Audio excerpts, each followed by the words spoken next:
What's up, everybody? Welcome to the PickSix podcast, CBS Sports Daily NFL podcast. I'm Will Brinson.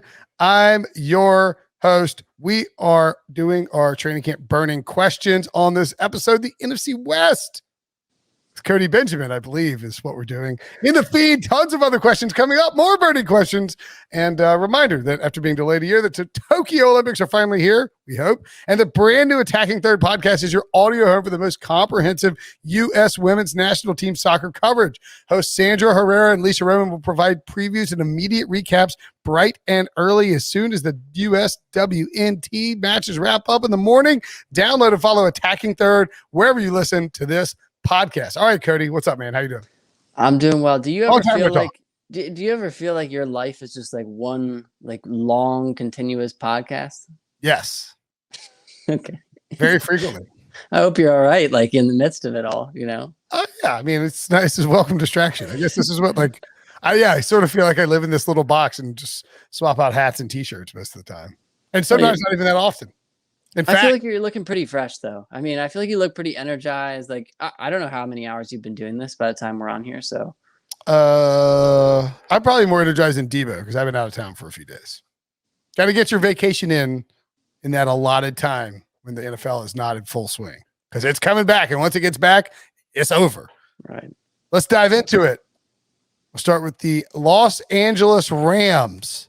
Now, you wrote this story before Cam Akers suffered a blown out Achilles and is lost for the season. I got to tell you, I mean, I'll happily give you the chance. You know, your burning question for the Rams is the offensive line Super Bowl caliber. If you want, would you like to change it to, do the Rams have enough firepower in the backfield to be the run heavy team they want to be? You don't have to change it because the offensive line might still be more important. Yeah, it's more so a question of because the obvious one is like, can Matthew Stafford do like what he's expected to do with a better supporting cast? But and to be clear, to pull back the curtain, because I've written a billion of these stories as well in the 55 years I've been podcasting and writing at CBS. But when you're writing them, you look at especially this division. You look at it, you're like, oh, okay, 4 quarterback questions. And you're like, I don't want to do 4 quarterback questions. It looks lazy. But like it really is about Matthew Stafford. Like the question is, how big of an upgrade is Matthew Stafford over Jared Goff? Right. I mean, that's the question. And I don't know that they can answer that going into week 1 or not. Like I think they have to see him play this out with the supporting cast. And that's partly why I think I focused on the offensive line because that's why you rephrase it about the offensive line. Right. So you're still asking the quarterback question, but in a different way. I mean, it'd be the same way if I'm asking about Jared Goff when I know like he's very dependent on protection up front. I mean, every quarterback is to some degree, but yeah, like I look at the receivers and I see it's easy to see that Matthew Stafford's going to have better pass targets in Los Angeles than he did in Detroit, or like he's got a better setup. He's got a better staff. But his life is going to be easier than it was in Detroit because we're not trying to take away from Kenny Golladay or Calvin Johnson or anybody else on that team, but his life, because of the coaching staff, because of the way that this team is built on offense, his life is going to be easier unless the offensive line sucks. Right. And Andrew Whitworth, and that's partly why I pointed out. I mean, Andrew Whitworth last year missed some time. I think he's going to be 40 by the end of the season. So if you have a big injury up front, I mean, all of a sudden Matthew Stafford is, I don't want to say he's like thrust back to playing in Detroit, but he's going to be under fire. I mean, it's going to be a competitive division. I think I definitely think it's an upgrade from Jared Goff, but I don't know if the pendulum has swung too far, but I do think there's almost a little bit too much of an assumption that like he's Super Bowl caliber as a quarterback because he's had a lot of good years. But he's still got to go out and prove it with the supporting cast, however the offensive line looks. So yeah, I mean, with Cam Akers out, that puts pressure on the backfield, but however you want to phrase it, the X factor is their new quarterback. Yeah. And I just think the thing about the Cam Akers injury, this should not be that big. It's 0.2 wins loss according to our sports line projections and Stephen O's calculations and all that. It's a running back, or maybe it's half a game. Yeah. Either way, it's a running back.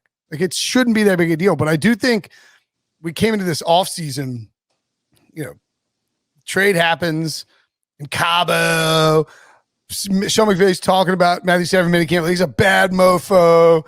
Kyle Shanahan's on the podcast of Peter Schrager and McVay, the flying coach podcast at the Ringer, saying like, "Oh, we wanted him too, bro. Like, you got us." And like all this hype is building up, and then Cam Akers tears his Achilles. You're like, "Ooh, do I like the Rams anymore?" And you're like, "Okay." That's when you got to realize that the hype may have gotten a little bit further out of control than it probably needed to. And it's not necessarily Cam Akers, like you're saying. It's like reminding you if they lose one piece or something here, right? I mean, like, I love Darrell Henderson. I've been drafting Darrell Henderson in best ball because I think he can, because he's a Cam Akers injury away from maybe starting 16 games. But as our friend of the pod, Jordan Rodriguez, pointed out, we'll find out what the Rams think of their running backs if they go out and sign a veteran or if they don't. Exactly. They do have concerns about Darrell Henderson's health and ability to stay on the field. So I don't know. I think it's a reminder of the fragility of an NFL roster. Like an Andrew Whitworth injury would be devastating to this roster now. And I mean, would have been before.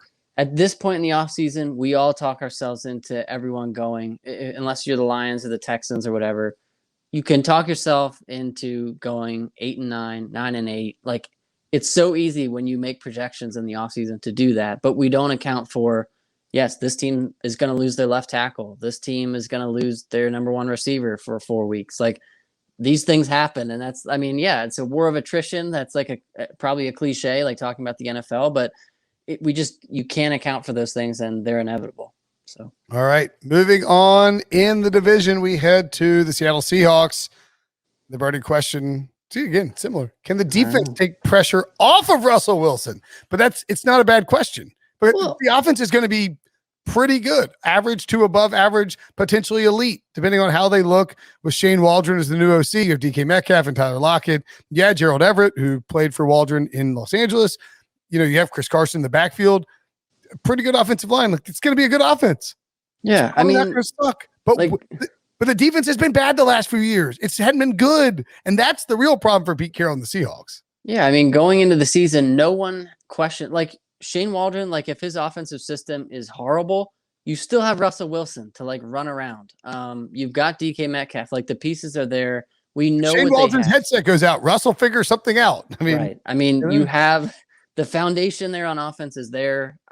Pete Carroll, like him or not, like he's got a proven track record. And so, yeah, I mean, if there's a question, I think it's on defense where they had no pass rush for a while last year. Like they're relying on Jamal Adams to come up and play like linebacker, edge rusher. Yeah, I think it's just like, can you get improvement there? And it'll be interesting to see whether they're still like active and trying to bring in veteran additions. I don't know about on a Jamal Adams level, but as the season gets going. Yeah. And, when you look at what Seattle has done this offseason, they didn't have a whole lot of firepower to do really anything. They used a second round pick on Dwayne Eskridge. Their first defensive pick in the draft was a 4th rounder on Trey Brown, a cornerback. They signed Ahkello Witherspoon. They've got a good team, but they signed Kerry Hyder too on the. We don't know anything about their pass rush. If there's going to be any pass rush, if Jamal Adams leads them in sacks again, they're probably not going to be a very good defense. We don't know if Jamal Adams is going to play. I mean, they got problems on this side of the ball, and it was the defensive dynasty or semi-dynasty of the last 20 years. They got problems, Cody.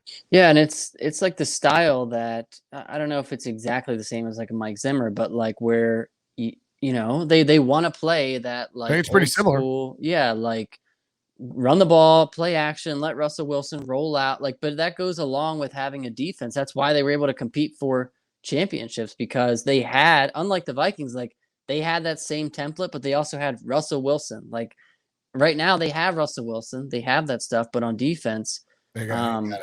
Yeah. All right, let's say, yeah, no, I think it's the question. It's the correct question. Let's take a break and we come back. Who will be starting for the 49ers in week 1? Cody will tell us maybe. So your burning question for the 49ers is, how close is Trey Lance to taking over at quarterback? And I think this is a case where, yes, you almost have to talk about the quarterback because Jimmy Garoppolo, to me, is 2017 Alex Smith. He is being told, you can play as much as you want this season, as long as you play really well and make us like force our hand. Jimmy, come and force our hand and force us to keep this young athletic freak show on the bench because you're playing at an MVP level. And if Jimmy G does that, then maybe Trey Lance doesn't play. Yeah. If Jimmy G sucks, they're going to need Trey Lance kind of early. And we just don't know how possibly ready he'll be. Yeah, I don't want to like assume that the 49ers will just revert back to, because we had a discussion about the head coaches and like Kyle Shanahan's record, and John Breach was very like he was pointing out how there's been is it 3 of Shanahan's 4 seasons are losing records. And so I don't want to just give the Niners like a playoff spot, but I do think it's kind of a given that their roster is going to they're going to perform better than they did last year. They're healthier. They have a good, they've got Nick Bosa, they've got pieces. They've got George Kittle back healthy. And so it's kind of like the same question as we talking about the NFC North, the Bears. How long is the leash for the veteran quarterback? It's just different because Jimmy Garoppolo, when healthy, is better than Andy Dalton, and the 49ers, when healthy, are a playoff team, much easier than the Bears. So, but yeah, Trey Lance, to me, if the 49ers are healthier and they're competitive, the only go to Trey Lance if number one, like you said, Jimmy Garoppolo just is horrible, or if he's hurt.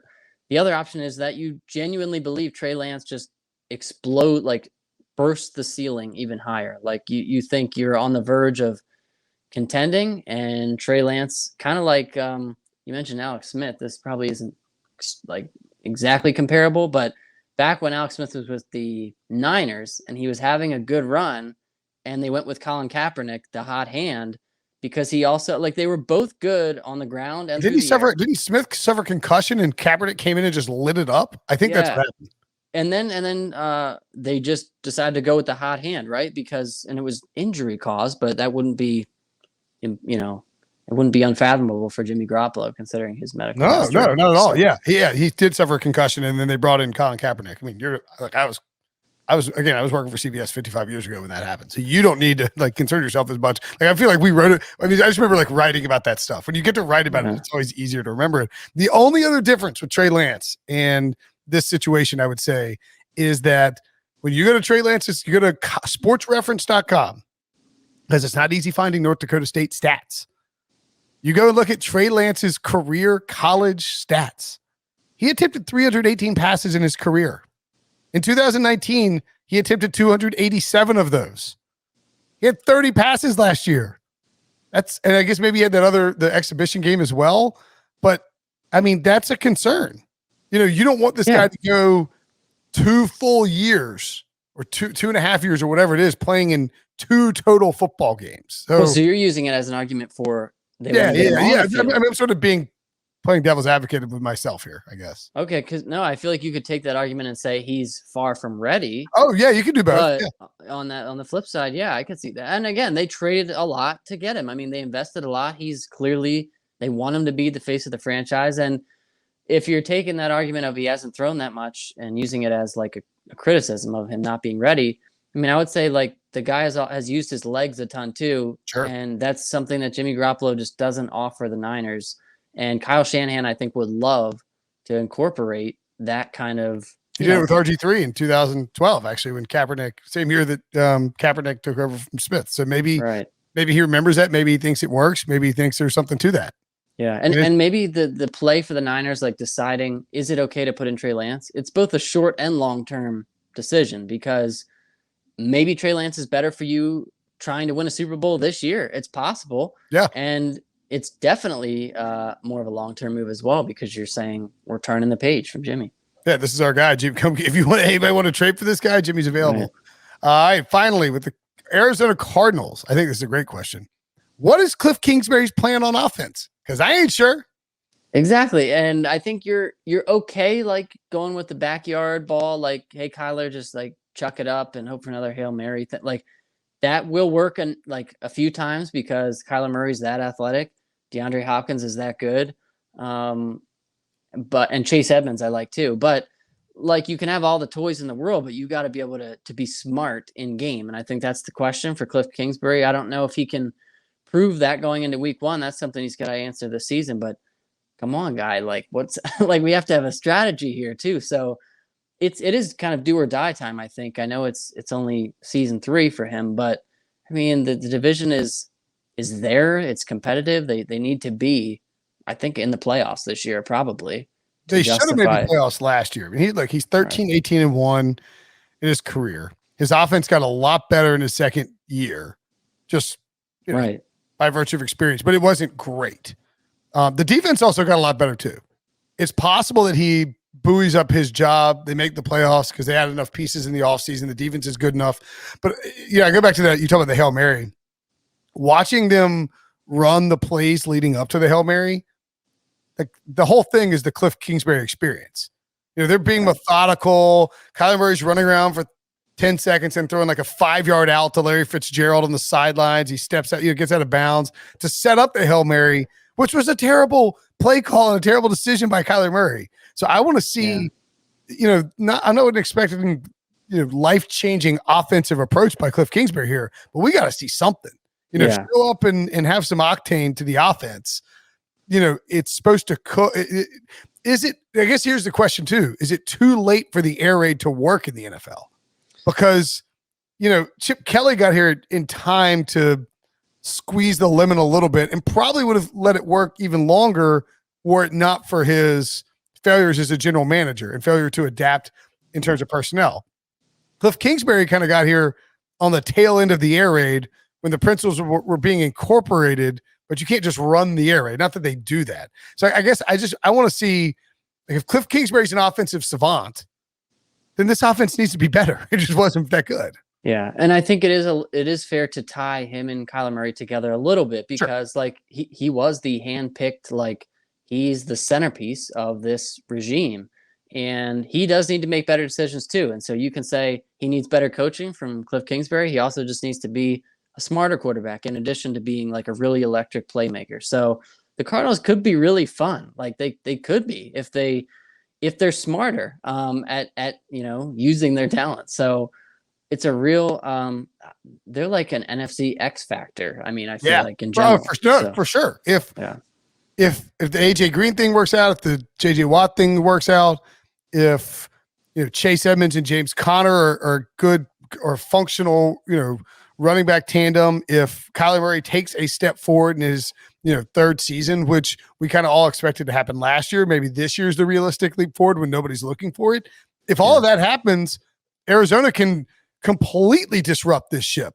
Yeah, because everyone's on the Rams now, like Matthew Stafford, easy upgrade. Yeah, I mean, and the Seahawks are kind of they're always assumed to be in the mix. So yeah, they could really throw a wrench into it. I mean, the Cardinals can win that division. They were in the hunt for that division late last year when Kyler Murray got hurt, and the functionality of that offense slowed down a lot. So I refuse to say they can't win the division. I don't think it's likely, but if something clicks with Kyler and Cliff's offense, then it's a game changer. Yeah. All right, Cody, as always, I don't care. Could you hear that? Somebody calling me? As always, a pleasure, pal. Thanks for breaking down multiple divisions with us. You're a level orange friend to the podcast, and we will talk to you again soon. Nice. Thanks for having me, Will.